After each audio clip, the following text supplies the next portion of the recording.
Hello.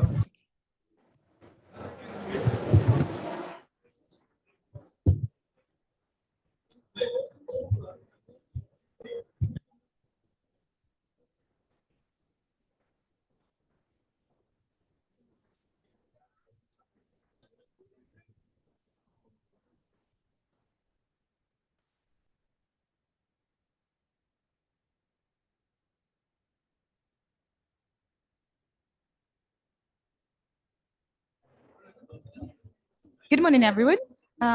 We are a little bit late collecting amid all of this challenging traffic to get to the venue that is collecting thousands and thousands of people from all over the world to talk about important climate-related issues. So thank you very much and welcome in words, dear colleagues and friends. We're today in Ukraine's pavilion for a very interesting session that has the topic of seeds of resilience. Quite of like the interesting narrative, because when we're talking about resilience of Ukrainians, this is one thing, but when we are talking about the broader aspect of resilience, it spans around across different topics and across different dimensions. And the dimension that we are going to start in today, would be about the innovations for Ukraine's food and national security. And we are today very much privileged to have a fantastic panelists, including the one online. We would be discussing how Ukraine agriculture is more than economic sector, that the prosperity of Ukrainian agri-food production, it is the foundation for sovereignty, stability, and a source for global resilience. And even under war, we know that Ukraine continues to cultivate, export, innovate, and feed millions of people worldwide. Today, we will have a look how law, markets, technology, and distributed energy systems can help Ukraine rebuild a food system that is resilient, competitive, sovereign, and climate aligned. And before we move to our speakers, I want to briefly set the legal and governance context. For decades, environmental and agricultural law was largely conservation-oriented, built on prohibitions, restrictions, and command and control approaches. This remained essential, particularly in conflict settings. But today, law must also evolve into an enabling framework, and we would try to collect today's expertise of our speakers to understand like where the law steps in, where the policy steps in, where it should be the business, and where it should be the humanitarian support, all devoted to the topic how to have and plant the seeds of resilience. And the first question, and our esteemed panelist is Theo Reinhardt, that would be later on followed by Marta Trofimova, Katarina Holzer, and Olga Petrenyuk, and our fantastic online participant, Mike Lemon. And the first question would go to Theo. And from the legal perspective, and something that you have been very much closely working on, what are the examples, because I started a little bit like zooming into the topic of legality and then hold on my thought and just like, oh, hold on, we have much better expert here with us. And from the perspective, because you have a vast experience and expertise in elaborating on the legal frameworks that are connected to the nature of the solutions and the conservations, and you are our peatland guy, how we are calling you, like in Ukraine beyond. So from your perspective, what are the current legal European Union and national frameworks can be the one to support climate damage in agriculture, and how we can transform the existing legal frameworks or policy frameworks so that to plant the seeds of resilience. So thank you so much for this kind of introduction, but also for the opportunity and invitation to be here. And as you said, I'm the peatland guy, and we had our panel 2 days ago already. And I think it's really nice aligned with the panel that we have today, also about negative emissions, carbon dioxide removal. I think we might talk later about that as well. And from a European perspective, I think that's a crucial one to get Ukraine on board as well, because Ukraine is European and the future is in the European Union. So it's absolutely necessary from a legal perspective to align both frameworks. And as we can see, taking a step back, looking into the past, that our legal frameworks in the European Union were designed for most productive agriculture use of lands. and especially the Common Agriculture Policy, so the CAP regulations. It's like a common framework consisting of several different regulations, is totally supporting like the dry and climate damaging use of our lands. And it's also area-based and not evidence-based. And right now we are talking about a framework from 2028 onwards for 4 or 5 years. So there are already harsh negotiations going on how we could frame that and how we could like put it in another kind of light to make it more sustainable. And I think it's most of the one of the most effective instruments that we have, because with direct subsidies, but also like just the funding that we have there, it's huge. I don't have the percentage how much of the European budget, but it's like the biggest part of it. And just distributing that to a more sustainable way of land use could be so effective. And this could be supported by market-based and financial mechanisms as well. And there we had many developments in the last year, especially with the CRCF regulation, carbon farming, and carbon removal certification framework, but also with voluntary carbon markets. And I think those are enablers which could like make us fly in the future, to frame it like this, and also support mechanisms under Article 6, for instance, on a global scale to reach our climate targets. But right now, our frameworks are not made for that. So we need to work on that and align those frameworks. And I think that's one of the biggest hurdles for European legislators as well, because we have several regulations and directives, but they are not working well together. There are sometimes overlaps, but also huge gaps in between. And I think it's absolutely crucial to align that. And then last but not least, we have to keep in mind that they need to be translated into national frameworks as well.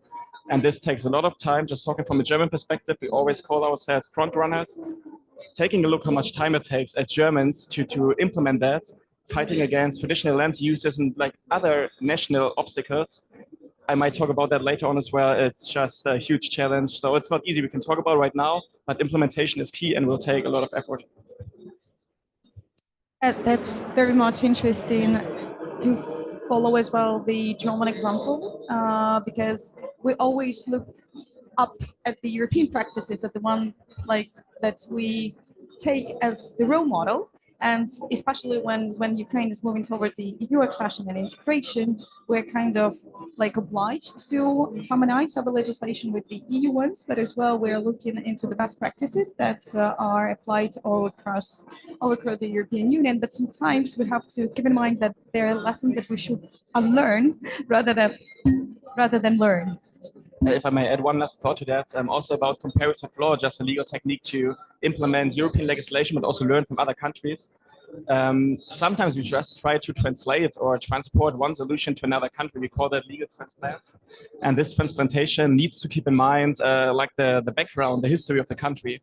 And even inside the European framework, it's so difficult to see differences between Finland, Estonia, Germany is my main research perspective. And just keeping in mind that Ukraine has a totally different history. So just don't look at the European framework and say that's our solution. There might be a better one in Ukraine. And we also could learn from Ukraine, because Ukrainian soils are the most fertile ones. And I had a nice metaphor in mind when I with the bus to the venue today. Our big European families or Ukrainian soils or Ukraine could be like the food provider, like feeding the whole family, the European one, so that we could learn from Ukraine, because there's so much experience, so much knowledge on the ground, so many experienced farmers. And I think that's also a perspective that both of us are talking face to face and not like the Europeans are explaining what to do. Yeah, thanks a lot. And talking about Finland and actually Article 6, the one that you have addressed in your take on the current legal regulation and challenges, I want to bring Katarina Holzer, because she is here representing the University of Eastern Finland, and at the same time one of the greatest experts with the deep knowledge stemming, I think, decade or even more on the carbon markets. So you were there, you know, one of the most cited German language book about the carbon markets as it was. And I'm very proud that you managed to join us here today. So having in mind that you know a lot about Article 6, and you know a lot about the challenges that Article 6 can bring, and Article 6 it's a lot this year at COP in the discussions how we can implement it, because at COP29 we adopted the rule book of the implementation of the Article 6. How we can marry like the agricultural sector with the usage of the Article 6 mechanisms, and how we can ensure that the carbon markets can empower agricultural transformation in Ukraine and beyond. Thank you very much, Renia. It is a pleasure to be here, and thank you for the invitation to be part of this terrific panel. Just a small clarification. My book was about carbon border adjustments, and it was in English and in Korean language. But anyway, thank you. And indeed, I've been working on carbon markets and Article 6 for the last 10 years at least.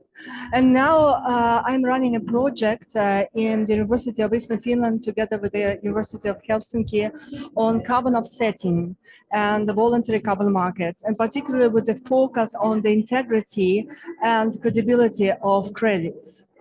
But we are looking into this topic from the potential buyer perspective. So how the EU, for instance, or EU member state would use international credits to offset part of their emissions declared under the indices.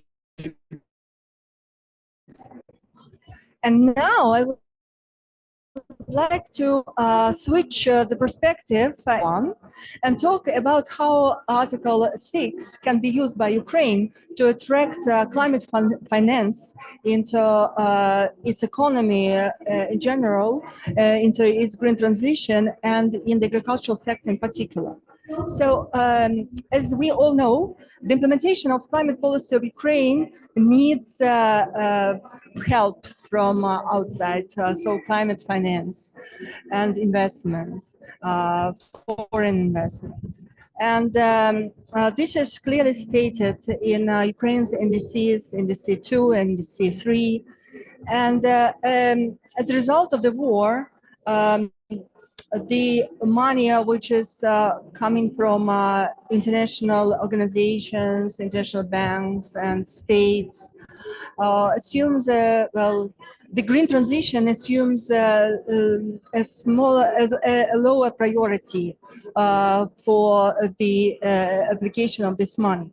And so Ukraine needs to also find money from the private sector to be used for the green transition.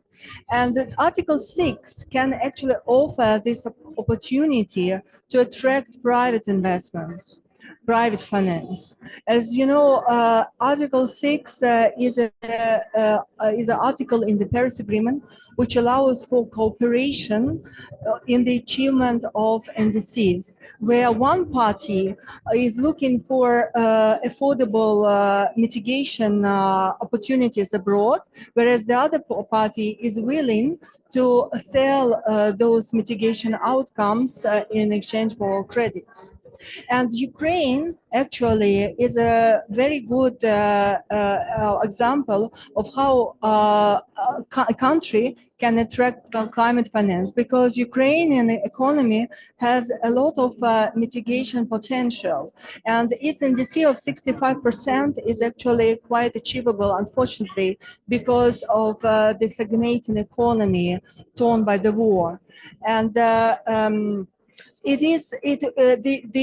engagement of Ukraine into Article 6 cross-border credit transfers would be in full compliance with Ukraine's NDC, because it is a conditional NDC dependent on climate finance. And for instance, if we are talking about the agricultural sector, then there are plenty of opportunities for mitigation and for developing such projects that can be in the future be registered under the UNFC framework as Article 6 projects. For instance, as yesterday, also at that side event moderated by Marta, we heard that there are opportunities in the area of improved soil management and carbon sequestration in soil, because Ukraine has this black soils. There is also an opportunity in the area of deforestation and deforestation projects. Then there could be an opportunity in the reduction of methane through the introduction of some low carbon breeds of cattle, or the reduction of nitrous oxide from the efficient use of different how to say it, fertilizers, for instance, the limited use of non-organic fertilizers, and probably also agroforestry sector, etc. So there are plenty of opportunities, and actually it coincides very well with the plan of the EU to use 5% of emissions reductions to be offset through credits from abroad, from international credits. But of course, it will be within this 2040 target of the EU to reduce emissions by 90%. And the EU will engage in international carbon crediting only from 2035. But EU member states can already invest in Ukraine and buy credits because EU legislation doesn't prohibit EU member states to do that if these credits will be counted for their national emission reduction goals that are beyond the joint EU NDC. So these are will be potential buyers of Ukrainian credits, but not only the EU and not only EU member states. There are also other countries with enough financial resources and ambitious NDCs that would be willing to engage in Article 6, like Switzerland and Japan. And as far as I know, Ukraine already signed agreements with Switzerland, bilateral agreements, and Japan. So I can talk longer, but I know that I've been talking already enough. Maybe in the second round. No, it's very interesting, and thank you very much for walking us through the perspectives, because we do see a lot the carbon market mechanism, the one that can be an enabler for the recovery projects as well, apart from those that are supporting like the businesses in Ukraine or agricultural, like including. And talking about, thank you very much for as well approaching the topic of like the benefits for the people on the ground, yeah, because like, in the end of the day, it's like it's the farmers who are planted the seeds of resilience.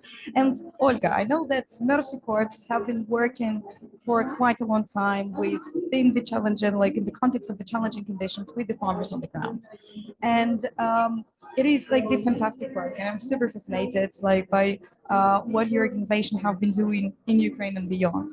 And I would like to ask, like a question that maybe would take your experience and expertise as an organization, but as well like having your personal take on how Ukraine strengthens food reliance and resilience once we have the disrupted trade, and we have this disrupted trade when we have the occupation risk, because when we operate in like in the wartime conditions, we always understand that the risk is there.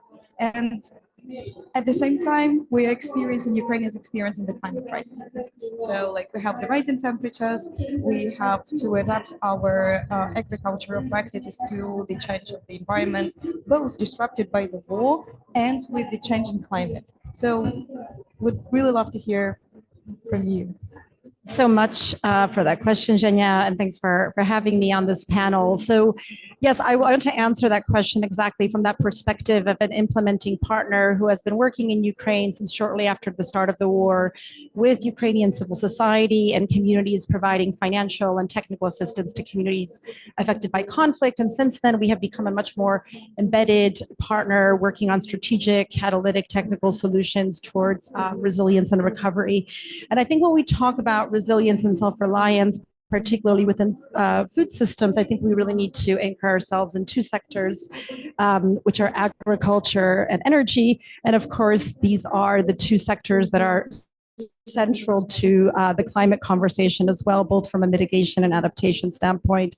So I want to start with agriculture, and I think this has already been touched upon, but I will touch upon the perspective of farmers. I mean, we all know Ukraine is the breadbasket of Europe. It is also a big seller to African markets, which is actually a big focus of mine as well, to humanitarian agencies like WFP, which purchase nearly 1 million tons of grain from Ukraine.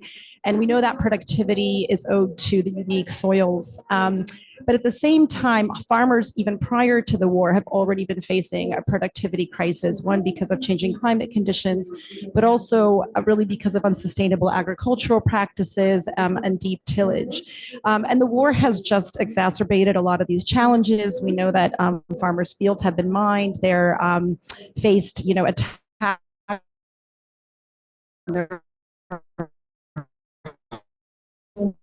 Grain storage, change disruption. I work a lot in a lot of these contexts that these are precisely the moments where farmers are already facing a crisis that provides a tremendous opportunity and an incentive to shift practices and shift ways of working. And really, it's critical to protect Ukraine's soils as a national asset. So in partnership with Ukraine Sustainable Fund, we conducted a study to better understand the potential of carbon markets and financing a green transition, which Katerina talked about, particularly a transition into regenerative agriculture. And despite Ukraine not yet being eligible for EU's compliance markets, the studies show that even voluntary carbon markets can really provide a substantial return on investment, providing alternative revenue streams for farmers, increasing yields. And by some estimates, apparently Ukraine farms can store over 757 million tons of carbon if we looked at the entire agricultural system. So given the levels of degradation, the potentials of soils, Ukrainian farmers are really in a unique position to develop high integrity carbon credits that serve the European system. And we know the process is already underway, but what we're finding is that it's mostly focused on industrial farms, the ones that can really afford the large scale financing, the upfront costs, the revenue dips that often come with these transitions. But the majority of Ukrainian farms, over 80%, are actually small and medium enterprises. So 500 hectares or less. They span a wide kind of a wide hectarage. And we know that there are already large-scale carbon project developers in place, like Agrina, that can provide the technical assistance, verification, but often we have a challenge in connecting to market. So we see a real potential to expand the range of financing, technical support, and collaboration mechanisms to really accelerate a regenerative transition. And just to talk about those three things very quickly. So finance, as I mentioned, there are initial upfront investment costs. You need different equipment, precision agriculture, even more powerful tractors that can cost upward of 75,000 euros. So these really require for these smaller farmers different types of innovation funds, initial potentially grant-based mechanisms, concessional loans, credit guarantees that can facilitate them to kind of get jump-started in all of this. In terms of aggregation, there's a real need to work with farmer cooperatives, farmer organizations, particularly those that have slightly smaller hectarage, because it is not financially viable for everyone to purchase their own equipment. So you need to look at some sort of sharing. You also need to look at opportunities for joint verification, lessons learned, et cetera. And we find that often these regenerative transitions or these green transitions can happen when they're also embedded with other resilient supporting interventions. So whether that's supporting farmers in market linkages and business diversification and marketing their products, climate and weather information services. And so there's a real need for these kind of intermediary partners to support this. I will just say very, very quickly and hand it over to colleagues here is that, we mentioned renewable energy is another sector. I saw it all over the wall in the next room around, the importance, just given the how Russia's energy infrastructure, both transmission facilities and power plants have been decimated since the start of the war. We know that transitioning to renewable energy not only facilitates sort of Ukraine to meet its climate goals, but really to enhance our country's energy security, because we know that it's much harder to attack distributed and decentralized energy infrastructure. Renewable energy powers agriculture, right? It powers irrigation, it powers supply chains, processing, packaging. There are some legal challenges, apparently, in terms of the way land is zoned in Ukraine right now. You can only use it for farming or for renewable energy. And so there's a real need to look at that. But we do find that when we are working on distributed energy, that we can continuously hear stories from communities, from municipalities, from company owners, that these are providing massive energy security and opportunity for innovation. If I can just tell one story, it is outside of the food security space, but I think it is really powerful. One SME was a man who was producing kind of fridge-free pharmaceutical bottles for medicines right on the front lines, and he was ultimately displaced, only taking the mold of that with him to Lviv. And he said that it was actually a grant from this innovation fund to expand his own energy infrastructure that allowed him to reopen his business in Lviv and continue to sell this unique product that even has value on the global market. So these are the kind of things we can do with greater investments in distributed renewable energy, which we really need to double down in the agricultural and food security sector as well. I'll stop there. Thanks. Thank you so much. Feel free to follow up, if your panelists, fellow panelists, have something to say. Oh, okay, because I see to you yeah, go. I already talked so much, so I didn't want to steal it from anyone else, but I took notes on that because I think it was an amazing kind of keynote as well, because it covered so many areas. And just to give another German example about this legal challenge of one use on soils, how do we use our soils, or how could we use them most effectively? Also from a peatland perspective, jokes on that. One thing is that we try to implement multi-usage on lands, that we have peatland rewetting or restoration on one hand to increase the water levels again, but we also put photovoltaic panels on top, so that we could both create decentralized energy. We could restore our peatlands and maybe even use it for agriculture. I think that's an amazing example. It's already starting to be implemented in Finland as well. So it's slowly starting to spread around Europe. And I think it's just a nice idea. And I think it's a legal challenge because our frameworks were not made for that yet. But it's an important point that you brought up, and just adding to that.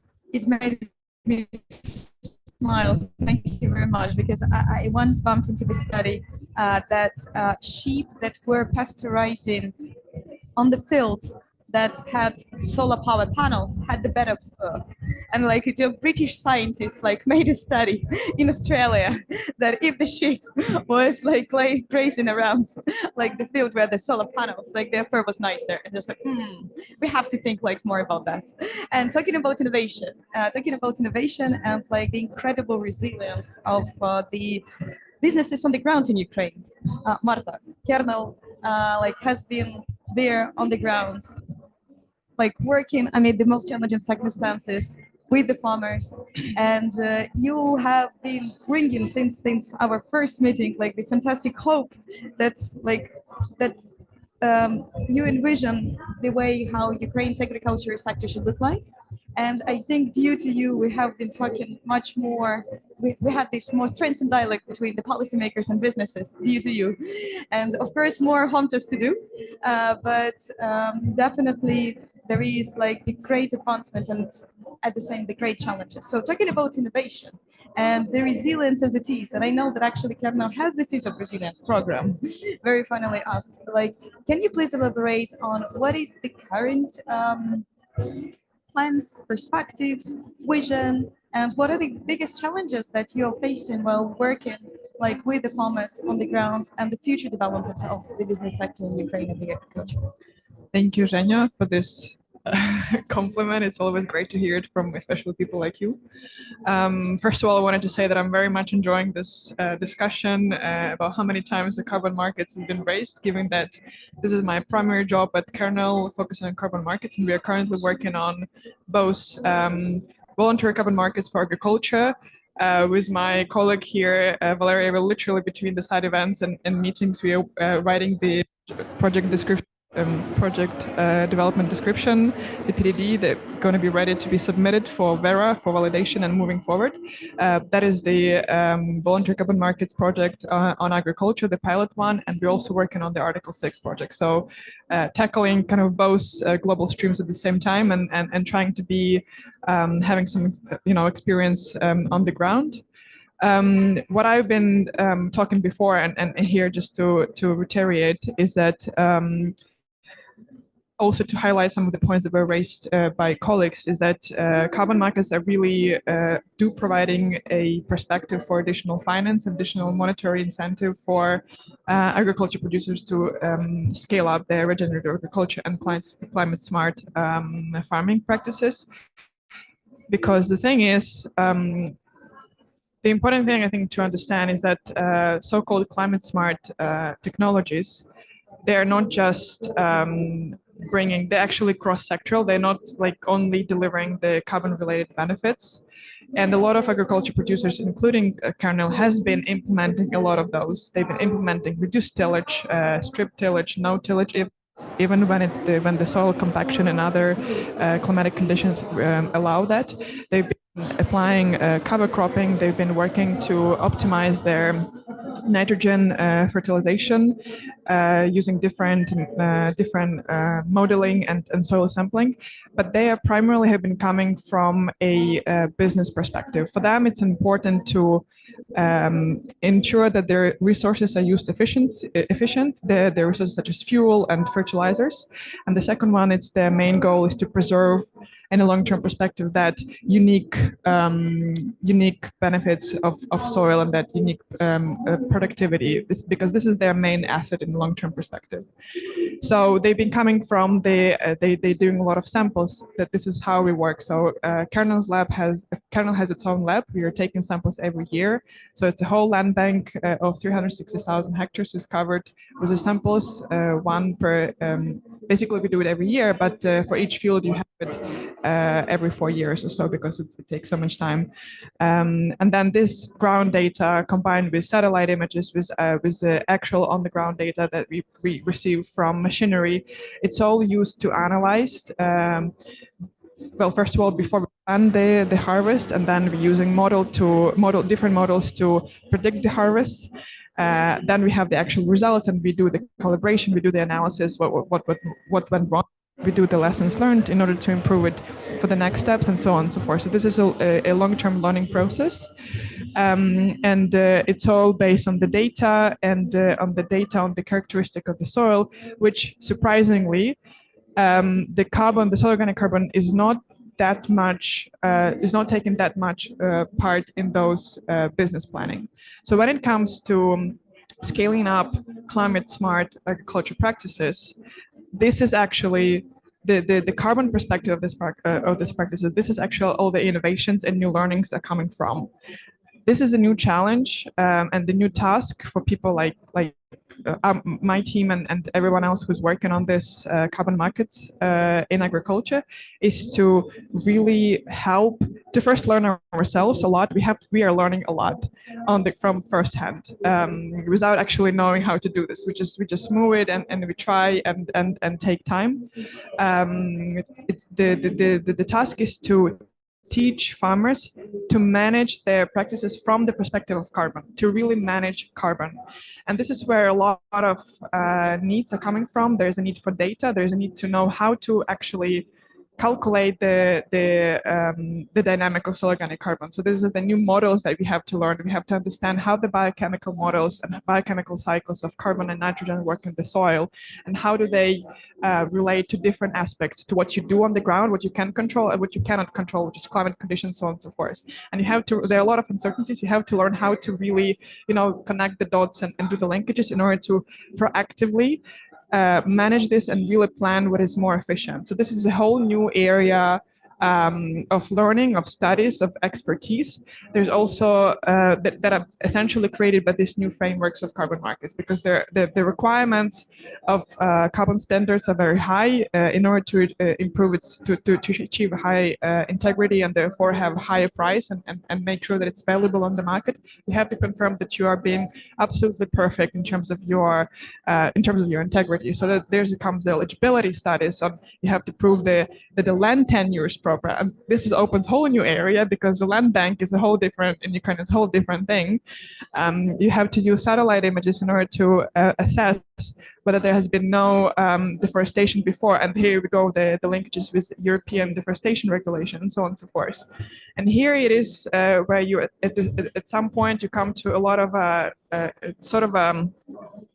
lack of data related regulations in Ukraine. There's no unified approaches, because even, for example, what do you call a reduced tillage? What is it? How many centimeters? Different parties would qualify it as in a different way. The same goes for monitoring of specific metrics about the soil, and we don't have a kind of a concrete list of verified sort of national legislation or something like this. And this is where we look at EU, and EU has been also been in the process still. So we're looking a lot at the soil monitoring law that has been in the development, and very much waiting for it, because as Tim mentioned and Zhenya also confirmed that, well, yeah, the European Union is our future. This is where we're working on. We're looking into it.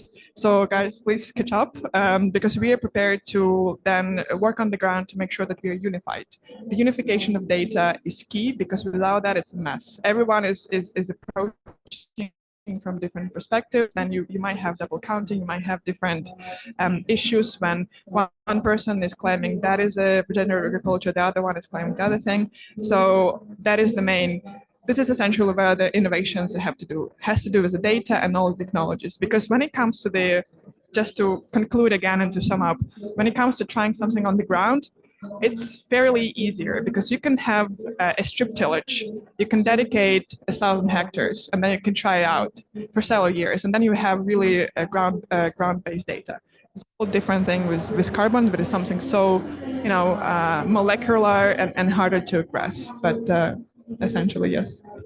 Yes, I have just a question. You mentioned that there is no uniformity with the standards, and EU also is working on harmonization of the standards.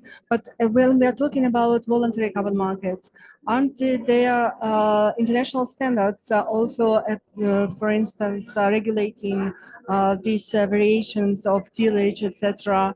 And the same in Article 6 in the UNFC context. Aren't there methodologies already developed for CDM, for instance, under Article 6.4? Thank you. Really bringing a great and a bit of a sour point. We've just been smiling together because, there are, let's say, the Vera standard does not give you a very concrete step-by-step points of what you have to do on a different aspects. Even, for example, you have when you start your project, the Vera project on agriculture, you have to do the sampling. That has to be sampling soil, but in a particular way, you have to stratify do the stratification analysis, which means that you statistically have to identify the points where you want to take samples in order to make sure that it statistically kind of covers the whole picture of carbon, not just in a few spots. And then you have to go and take that samples for both soil organic carbon and bulk density. And this is where a lot of some vague, there are a lot of room for interpretation, because Vera standard is essentially referencing to some other standards, such as FAO standards. And there's still a lot of different nuances of how you can approach this. Different people approach it with different things. You can do it manually. For example, for bulk density, you can do it with a machine. But then the question, how do you then measure, how do you store it, etc. So there's still some, area for some uncertainties, some vague things. And I think it's still, well, you probably cannot, it would have been hard to unify globally, because, well, all of the countries have different different conditions, absolutely. But at least it's just something you have to deal with. But it's just at least on the national level, and maybe with the EU, that would be more and it should be simpler to have some level of unification. Well, I'm so much enjoying this very carbon market nerdy discussion. It's really fascinating, and thank you very much for diving so much deep into the way how we are implementing that, because we all have this vision, we all have this like fantastic innovation, and for this I would like to bring the transatlantic innovation and innovator as it is, Mike. We have been missing you here since day zero of COP, and we really wish that you were here with us. And I would tell a few words like about Mike and then head on to him. He's online. Like when we met with Mike this year in Washington, D.C., and he couldn't stop by talking about something that blew my mind off. Can you imagine? Like they created the engine, and correct me if I'm wrong. So they innovate car, put in the engine like into the car that is running on coconut oil. And like one of the biggest jokes of mine was just like, does it smell like coconut? And Mike, yes. And on the top of that, he was so much dedicated to bringing this innovation like to the world and to make people like know that it's possible, and that like climate crisis can be tackled by simple people on the ground, and making like these interesting innovations work without any need to have the big production lines that he wanted to. And actually, I hope that you're in the process of bringing this car to Ukraine, and then it would be on sunflower oil. So without the further ado, Mike, please, and we really wish you were here with us, and well, looking forward to catching up with you in Ukraine, hopefully. Yes, hopefully. Thank you very much for that introduction, Eugenia. Yeah, so my background is primarily in state and federal transportation policy with a focus on electrification. The vehicle that was mentioned is actually a BMW i3. So it's a vehicle with a large battery and a small scooter engine attached to it. So how do you drive an electric car in a country with minimal infrastructure? You have a multi-fuel generator on the back, so you can charge it up with any biofuel you may have in addition to gasoline. I'd say that, you know, in California, where we built a business, Bridge to Renewables, that's where we managed almost 500,000 electric vehicles and connected them to aggregated wind, solar, and biogas assets throughout the state of California. That was making sure the data all matches, double, triple counting both the California regulated market and the US renewable natural fuel standard. It's very important that the data matches and have dealt with that issue along with Vera certification.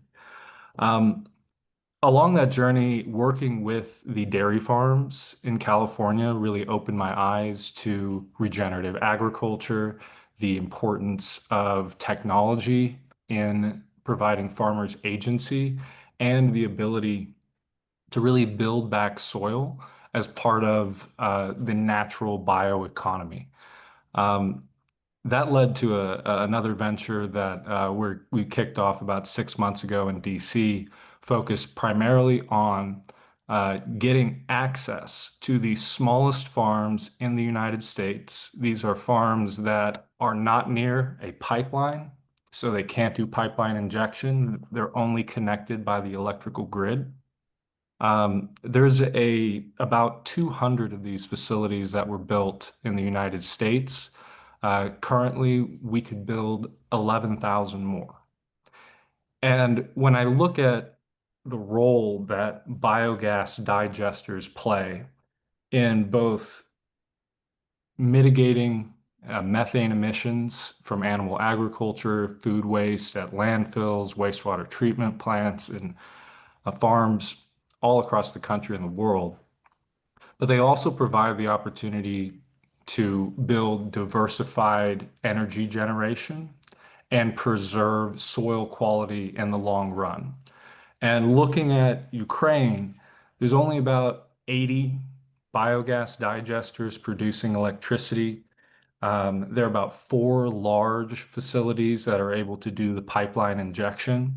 But when you look at the amount of manure and biogenic material in Ukraine, about 90% of it today is wasted.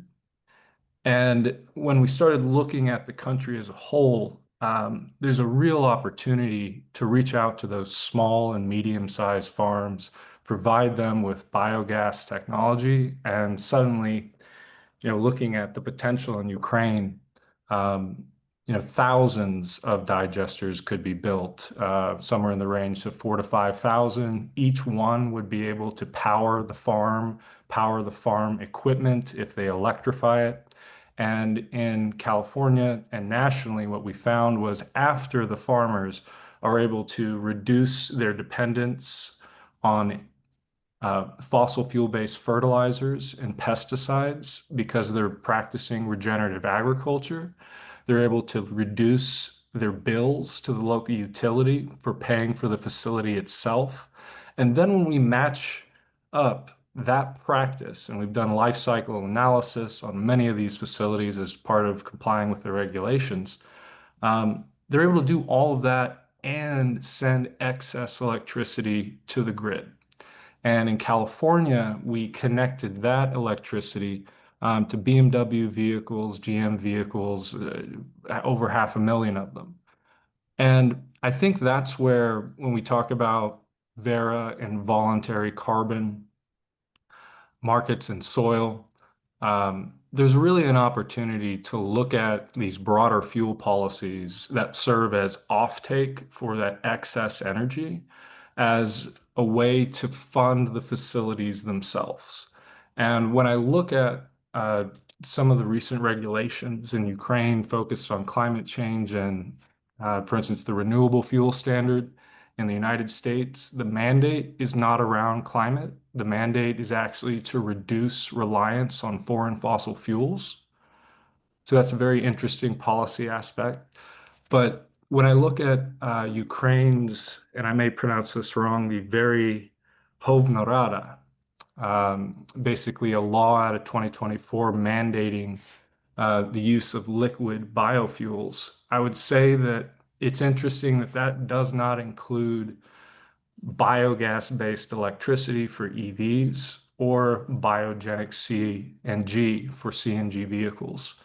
And the last bit, in none of these policies in California or the United States or the one I just mentioned in Ukraine, is there a focus on the quality of soil. All of these systems, especially we start looking at farms as metabolic hubs to deal with organic waste. Digesters, as modeled for Ukraine, could help keep as much as 50 to 70% of the phosphorus and potassium in the soil that currently you're depending on fossil fuel-based fertilizers that you're importing in order to keep those nutrients in the soil long-term.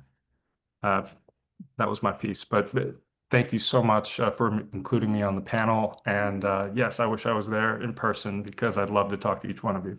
Thank you. Thank you so much. And thank you for making us still believe that no matter what is happening in the United States these days, because it was quite of the topic, this COP, like what is happening with the climate diplomacy as it is, because it's the first COP ever historically when there is no representative of the United States at the climate conference, but there is a bunch of dedicated and devoted to the climate action and climate ambition people in disguise. And of course, we really appreciate your help and support and standing for Ukraine with Ukraine. And thank you very much for making actually it happen, because you did help us a lot to bring a number of Ukrainian leaders here, the one who are speaking up and raising their voices against the huge Russian lobbying and Russian domination in the climate talks. So we do appreciate that. And honestly, yeah, the huge applauses to you. I don't know where they hear it or not, but yeah, they are here, and we're really looking forward to these innovative solutions and this innovative and like out of the box vision which you are sharing and which you have bringing to Ukraine, because I think we do have like a lot of our potential, as you have mentioned, like on the ground, but Ukraine, as we're saying it like always, Ukraine can't make it alone, and with the international forum, with the best of the like European partners all across the disciplines, innovators, lawyers, economists, we definitely are pursuing all together the green and prosperous future of Ukraine. And as far as like we are moving closer to the end of our panel, I've got one question for you all. I know that you haven't been preparing like for the tricky questions, but it would be just like as simple as it is. Taking into consideration your personal experience and expertise, what seeds of resilience how you would define the seeds of resilience for Ukraine?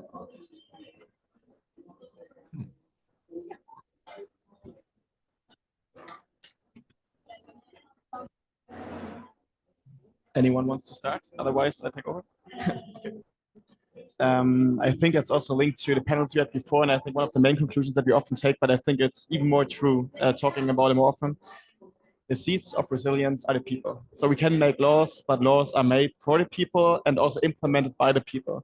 And just coming back to the definition of the word innovation, which is like in the title of our panel, I think, it's like a two-folded definition. The first one is about having an idea, and the second part is implementing it. And we can theoretically talk about all the amazing legal frameworks, about all the other business ideas that we have, but we need people on the ground to implement it. So the seeds of resilience are widespread, they are numerous, and they're human. So and versatile. And I think that's one of the most important things we need to keep in mind. And Ukraine is showing in a multi-crisis in times of war how it's implemented, how it can be done. And I think this kind of sleepy European Union thingy could learn something from that, how you can make theory happen, implement it on the ground, and move forward together as a like common understanding, big family, as I said earlier today. Thank you. Yeah, just gonna pile on that. It's not just the people. I think it's also, or not, but also, but I mean, it's the people and their sense of purpose and the love of freedom and the you know the strengths of doing what they're supposed to do, what they believe in, despite anything else. It's how the farmers in Ukraine are continuing going into the fields and sowing and harvesting under the drones with the landmines and so on and so forth, because this is what we do, and we gotta do it either way.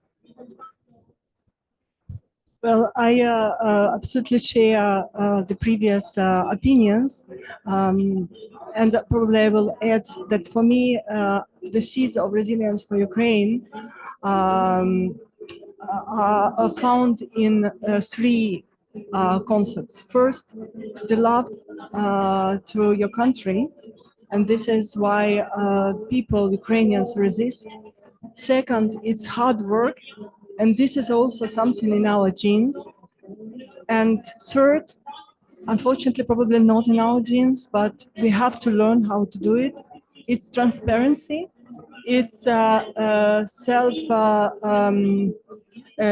would say that it's a devotion and the willingness to serve not to your private goals, but also at least partly for your collective purposes. I would say these are three key principles. So I will just agree with everything and just add that I think the drive for innovation, so drawing on a rich history, but also looking into the future and a real passionate drive for innovation. I would say Ukraine's natural assets are also the seeds of resilience. And I will just, since I spoke a lot about this on my first question, I will just say that I think there's a lot of already international cooperation, European cooperation around Ukraine, a lot of, financing facilities, et cetera. I think there just needs to be a real push to make sure that those are aligned with a green transition and that we don't separate recovery and growth from climate action, that really we're looking at a climate resilient recovery future for Ukraine, drawing on all these natural assets that we just, assets and seeds of resilience that we just talked about. Mike?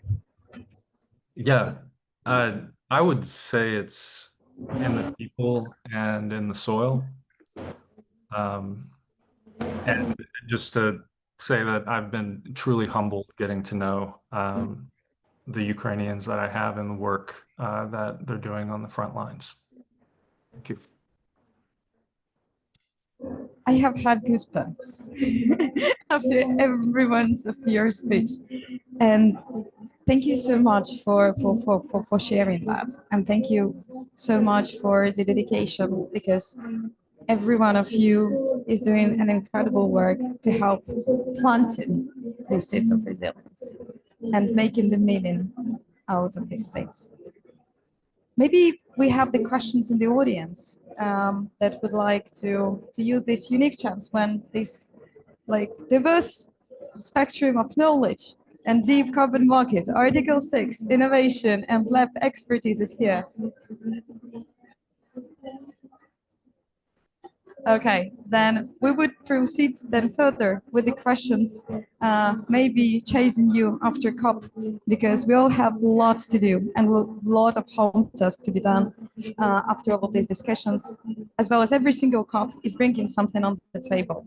That's the fierce urgency of now, and that there is no time to lose this time.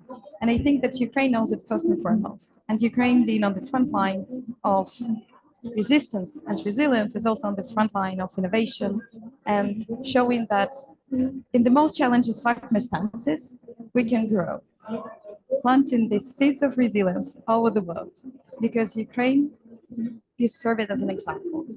And we are really proud that it's not only us, but as well the international community is here, seeing this, supporting us, and planting our future green and prosperous together.